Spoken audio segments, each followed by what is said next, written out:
Alış qayması. Müşteri tap. Siyahı malın firmanın adı yoxdur, yeni müştəri. Malın sayını artırmaq üçün müştəri tapa girməliyəm. Yeni müştəri. Bu niyə adları biraz fərqli taxır? Yeni müştəri nə heç əlaqəsi yoxdur. Firmanın adını yazın, ticari ünvanı. Burada.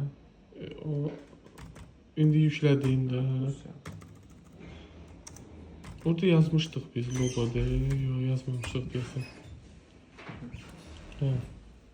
Sonra eləməliyəm. Qrupun seçin. Ölkə, şəhəri. Onları yazmaya da bilərsin. Yanındakı işin. Solda. Biraz sol. Bu. Firmalar. Qeyd. İndi əməliyyatlar. Excel'dən məlumat al. Bayaqki Excel faylını seçin üstə. Bura mal kodundan miqdarı yazasınız. Mal kodularda da. İkinci. Mal kodu. Bir də miqdarı. Mal kodu hansıdır bir dənə buradan baxın. B. B'də.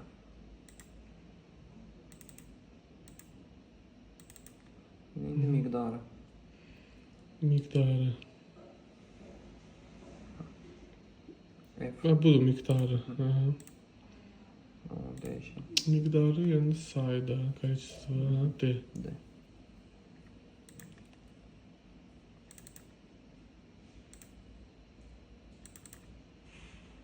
Mahmut Köçür. Da.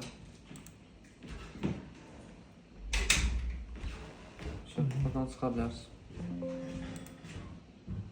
Hamısı düşdü qaynaya.